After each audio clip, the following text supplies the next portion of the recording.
παιδιά. Τράβηξα τώρα ένα vlog που πήγαμε στη Ρόδο τον Ιανουάριο με το Μαρινίκη. Τράβηξα τις 3 μέρες, γιατί μετά βαριόμουν να τραβήξω και πάλι καλά γιατί δεν θα χωρούσε καν στο vlog. Οπότε ελπίζω να σας αρέσει.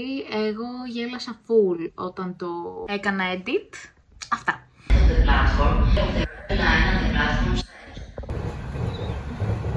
Φτάσαμε αεροδρόμιο.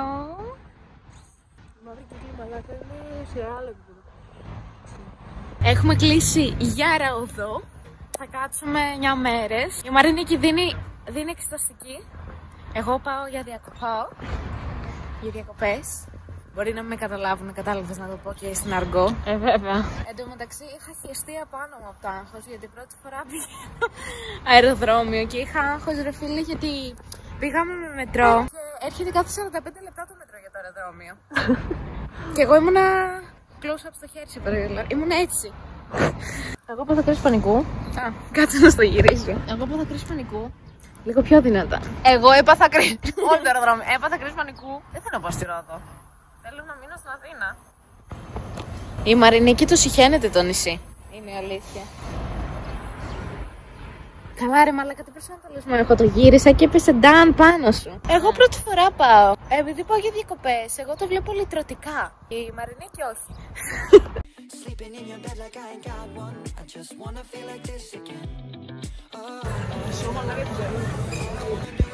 Το αεροπλάνο μας.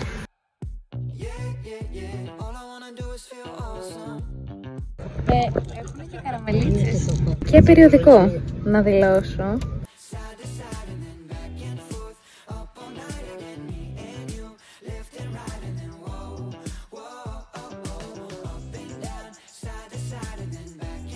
Φτάσαμε.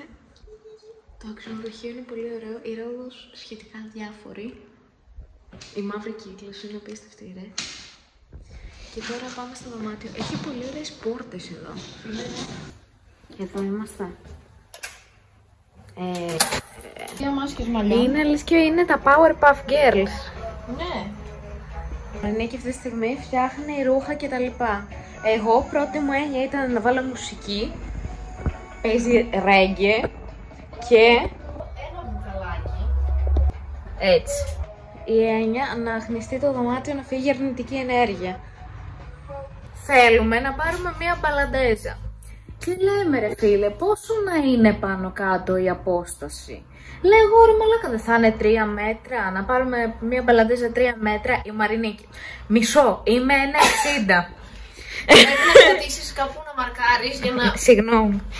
Πού τελειώνει το κεφάλι μου. Εδώ πέρα στο παπούτσι μου. Ωραία. 3,5 μέτρα θέλει. Girl math.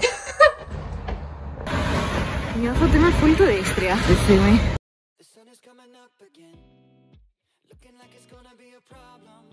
Έκανα ψυχολόγο εγώ. Η κατάσταση είναι αυτή. Γιατί δεν έχω κάνει μπάνιο ακόμα και δεν θέλω να αγγίξω τα σεντόνια. Θέλεις να μας περιγράψεις την κατάσταση με το κατσαρολάκι. Το κατσαρολάκι. Ελπίζω να μας γράψουν το ξενοδοχείο ακόμα δεν ήρθαν. Παιδιά, το ξενοδοχείο έχει τέτοια. Είναι αυτά είναι ανιχνευτές καπνού.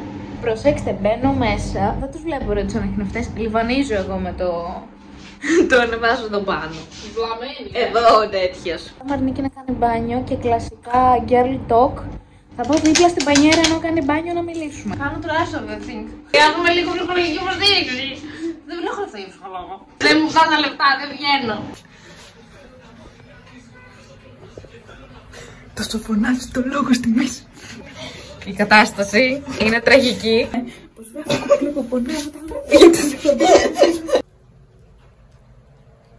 Βγήκα έξω το βράδυ. Βράδυ είναι βασικά. Τόση ώρα δεν περνάει απάκυρε. Και τώρα που ανοίγω κάμερα περνάνε 45 αυτοκίνητα. Περνάει και η σκουπιδιάρα. Έχω θέμα με το άγχος μου. Έχω πάρα πολύ άγχος. Το παλεύω και έχω αρκετά συχνά κρίση πανικού. Γενικά μου είναι δύσκολο να προσαρμοστώ σε νέα δεδομένα, χωρίς αυτό να σημαίνει ότι δεν ψήνω εδώ που έχω έρθει διακοπές. Και συνήθως κάθε πρώτο βράδυ που μένω κάπου μου τα σκάει, πιάνει η υπνία, κρίση πανικού, είχε πολεμίες κτλ. Και ένα μεγάλο κομμάτι της ζωής πολλών ανθρώπων. Θέλω να πω ότι είναι πολύ δύσκολο να πρέπει να βρεις τρικυράρι πώς ηρεμείς, αν μπορείς να ηρεμήσεις και τι χρειάζεσαι. Δηλαδή, εγώ όταν δεν είμαι ok, δεν μπορώ να καταλάβω τι χρειάζομαι, να σκεφτώ λογικά και τέτοια. Εμένα με βοηθάει πάντα να βγαίνω έξω, στα μπαλκόνια κτλ. Να παίρνω τις ανάσεις μου, να ακούω μουσική.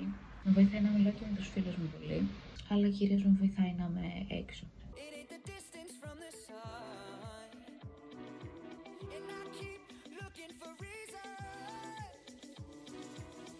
Λοιπόν, πάμε σχολή.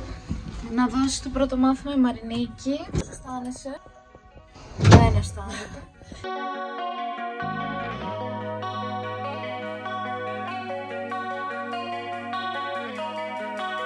Δεν περίμενες αυτό. Μαλάκα, οι τουαλέτες είναι πεντακάθαρες. Πλάκα κάνεις. Looks. Με πήγε η Μαρινίκη στο αρχαίο θέατρο. Μου μπήκε ένα τέτοιο στο στόμα. Λοιπόν, εδώ πέρα προστατεύεται από τον ΕΟΚ και από την Τράπεζα Αρχαιοτήτων. Σε αυτό εκεί το κιόσκι, κλασικός Έλληνας, βάλει εισιτήρια για τους τουρίστες. Και το έμαθα αυτό η Τράπεζα Αρχαιοτήτων. Και ήρθε και τους γάμισε τον πάτο, μαλάκα. Γιατί είναι δωρεάν να συμβεί αυτό. Δεν είναι μουσείο ή κάτι. Φυσικά και θα έχεις καλό πάτια. Oh my god. Στη Ρόδο, όσο καιρό είμαι τώρα 2 μέρες, δεν έχω δει ασανσέρ.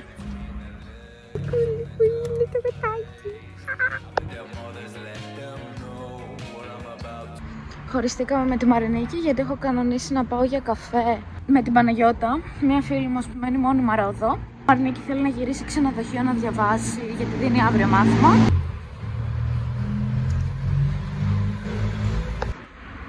Πέρασε ένας κύριος από δίπλα μου. Βγήκε από ένα στενό. Χαίστηκα επάνω μου, ρε. Παιδιά, η Παναγιώτα. Γεια! Πάμε στο κέντρο.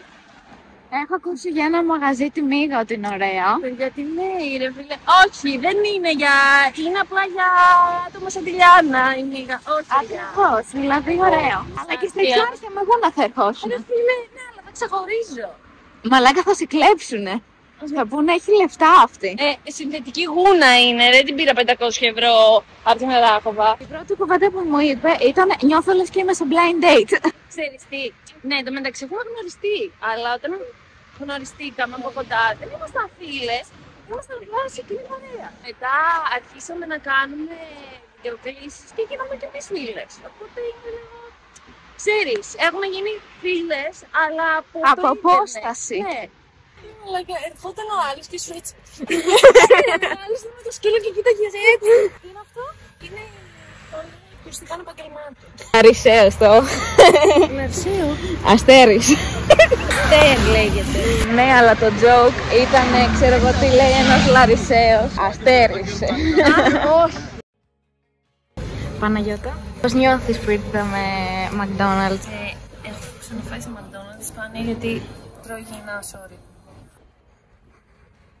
Έχω χεστεί απάνω μου, μαλάκα. Έτσι με έχει πάει.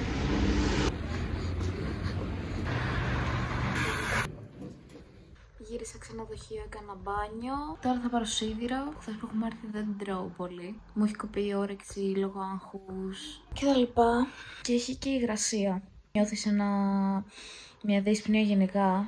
Ένιωσα ότι με χτυπάει ο σίδηρος. Δηλαδή σε κάποια φάση έβλεπα μαυράκια. Εν τω μεταξύ, επειδή είμαστε τσίπιδες και θέλαμε ποτήρια γιατί έχουμε πάρει κοκακόλα, εγώ στη Μαρινίκη μαλάκα δεν παραγγέλνουμε κοφιμπέρι για να κρατήσουμε τα ποτήρια να τα πλύνουμε. Και αυτά είναι τα ποτήρια μας για όλη τη διαμονή. Τώρα πήγα κέντρο. Θυμίζει Καλαμάτα. Που εμένα προσωπικά μου αρέσει αρκετά η Καλαμάτα. Δηλαδή, εγώ που είμαι περισσότερο παιδί της πόλης, δεν μου αρέσει η επαρχία. Δεν νιώθεις ότι είσαι εκτός Αθηνών. Βάλαμε να δούμε ταινία. Βάλαμε το The Package. Είναι η τρίτη φορά που το βλέπω, γαμάει. Όταν έχει κέφια, θέλω να τη σπάσω τη μούρη, ρε φίλε. Μια παρέα που πάνε για κάμπινγκ και του ενός κατά λάθος του κόβεται το πουλί με μια πεταλούδα και προσπαθούν να του φέρουν το πουλί στο νοσοκομείο σε όλη την ταινία. Έχει πάρα πολύ φάση. Πατατάκια Doritos και Haribo. Πώς φάνηκε η ταινία? Ηλίθεια. Οκ, για μια φορά ήταν οκ. Εσύ πώς την έχεις δει 4? Η τρίτη είναι αυτή. Α, 3. Δεν ξέρω. Δεν θα την έβλεπα ξανά, να πω. Δεν έχω τι να κάνω στο δεύτερο μου χρόνο, ας δω αυτή την ταινία. Εμένα μου αρέσει πάρα πολύ. Εσύ είσαι ηλίθεια, γι' αυτό. Δεν τη χορταίνω. Δεν θα πω κάτι παραπάνω. Οκ.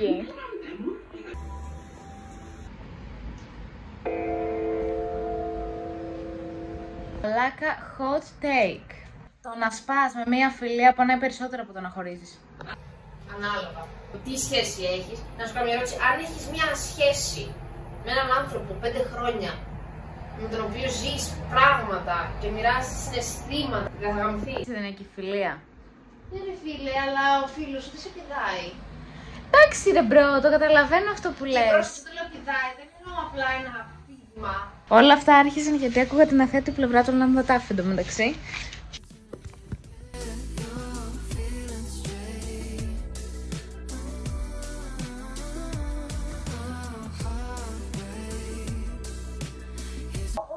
Ερχόμαστε λοιπόν μετά από 1 ώρα και 2 λεπτά, αλλά μπορούμε να ανοίξουμε podcast. Κάθαρα έτσι. Μέσα στο podcast να παίξουμε και ξύλο.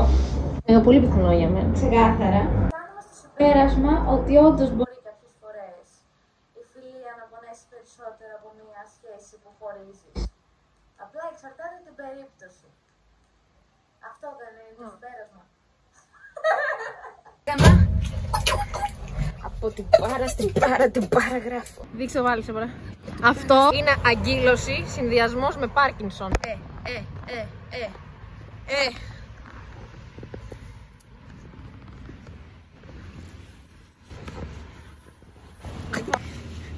Στο τέλος. Του Lynx τραγουδάς. Παναλέει του σαμπλεμά. Το τελευταίο το βάλες για τσαχμινιά. Έχω φοβερό footwork να ξέρεις. Handwork δεν έχεις. Θα μάθουμε επιβεβαίωση γι' αυτό αργότερα. Έχουμε επιβεβαίωση γι' αυτό. Α, Με ναι. τις πηγές μου. Πήγα να πετάξω κακόστη. Σου είπα, α, το ξέχασα. Και πήγα να πετάξω και αυτός μπορεί. Δεν το ξέχασε. Το επαναλαμβάνει συχνά. Είναι αυτά τα TMI των ζευγαριών που δεν θες να ξέρεις επειδή σου ανατριχιάζουν τους θέλω να μου ώμους. πεις με ανατριχιαστικές λεπτομέρειες τι έχει γίνει. Ναι, αλλά πρόσεχε, αφού μάθαμε ανατριχιαστικές λεπτομέρειες, δεν θέλω να αναφέρομαι σε αυτό. Κατάλαβες τι λέω? Ξέρω, για κάποιο λόγο ανατριχιάζουν από τους αγκώνες μου και πάνω μέχρι τους ώμους. Είναι η ανατριχίλα του cringe. Εσύ τώρα, όταν θα μάθεις με τον άλλον τι. Όταν θα το ξαναδείς, δεν θα σου παίξει στο μυαλό. Όχι. Όχι. Εγώ το κάνω αυτό μόνο. Θα μου παίξει στο μυαλό αν ακούσω σεξουαλική κουβέντα. Τύπου θα τα πούμε σπίτι εμείς αυτά. Και νιώθω ότι μαζί με αυτούς τα λέω κι εγώ σπίτι. Εγώ ξέρεις τι, αν μου πεις εσύ μαλάκα τι μου έκανε, άκου μου έκανε αυτό, μου έκανε εκείνο. Και θα ξέρω, θα τον δω στο μυαλό μου, θα λέω α, τον μπούστη. Κοίτα τι έκανε. Ρε, και εγώ το σκέφτομαι αυτό. Ότι μαλάκα αυτός έχει καλό game. Τι τύχει ποτέ να κάθεσαι με κάποιον και να κάνει log-out να κοιτάζει κάπου. Και να λες, είναι λίγο άσχημος αυτός ο άνθρωπος. Ναι, το κάνω με σένα συνέχεια. Ναι, το σαγηνεύω καθημερινώς. Είμαι της άποψης ότι. Εντάξει, με τις φίλες μου τα λέω. Τα λέω. Αλλά. Τετατέτ. Το αυτή πάντα. Εγώ σπουδάζω αρχαιολογία, η Λιάνα έκανε ένας καφές. Παιδιά, όχι τώρα μεταξύ μας. Νομίζω απλά έχω πολύ περίσσιο κερί στα αυτιά μου. Ή δεν το καθαρίζω αρκετά συχνά. Ρε, όχι πρόσχη, γιατί κάθε φορά που κάνω μπάνιο το καθαρίζω. Απλά Και ποιος σου ότι κάνεις μπάνιο κάθε μέρα, ρε μάλλον νιώθω Γαλιάνα. με ξύνη. Πιστεύω ότι εμείς που είμαστε και οι ιδεότητες που είμαστε, επειδή τα λέμε πάρα πολύ ξεράκια στα αρχίδια μας, δεν υπάρχει πρόβλημα. Υπάρχει αυτό το respect. Το αμοιβαίο. Ότι λέμε τα πάντα, σεξουαλικά μη, αλλά ποτέ κανένας δεν κάνει snitch σε κανέναν. Ναι. Και αυτό είναι και ηθικό snitch. Δηλαδή κατάλαβες, ό,τι και να γίνει, μπορεί ξέρω εγώ να δω μπροστά με ένα άτομο ασχέτως γκόμενο. Που η Μαρινίκη μου έχει πει τα πάντα ρε. Ερωτικά, κολυπού, το οτιδήποτε. Μπροστά σε αυτόν θα είναι σφάση. Τι γίνεται, Μέσα μου μπορεί να θέλω να το μαχαιρώσω. Ξεκάθαρα. Είναι αμοιβαίο respect αυτό. Επίσης νιώθω ότι μεταξύ μας δεν υπάρχει ντροπή. Δηλαδή, ό,τι και να σου πω ότι έχω κάνει, δεν θα με κρίνεις γι' αυτό. Πέσουνε κάτω και οι δύο εντωμεταξύ. Λιάννα μου.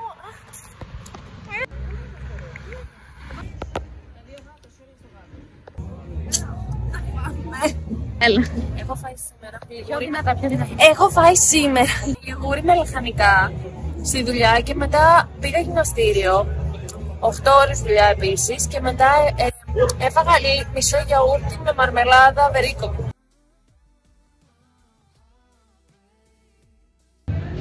Πιο κοντινό κάνε ρε. Είχα πάει στο Μπαχάρ με μια φίλη μου. Είναι ένα μαγαζί με σουβλάκια. Και επειδή πάω συνέχεια, μας ξέρουνε. Και μια φορά είχα κάνει το μαλλί μου που λέτε ρασίτες μου. Σπαστό. Ναι, κυματιστό. Και πώς πάμε, εκεί καθόμαστε. Έρχεται ο σερβιτής. Μου κάνει ένας κύριος γύρω στα 55-60. Μου κάνει, φτιάξαμε μαλλί. Και έκανα, ναι. Πολύ ωραίο, μπράβο, πολύ ωραία αλλαγή. Ευχαριστώ. Είμαι μαλάκας εγώ. Λέει sorry Παναγιώτα. Το κεφάλι μου φαίνεται μόνο το κεφάλι μου. Ναι, μαλάκα, θα σου σκάει. Τώρα το είδες. Αυτά ας πούμε. Το πλατεία Cyprus. Πού είναι το δοτικό νήμα ρε πούστη μου, μου έχει κολλήσει ένα μαλάκα. Θέλεις να σου δώσω την καρτούλα του ναυαγίου.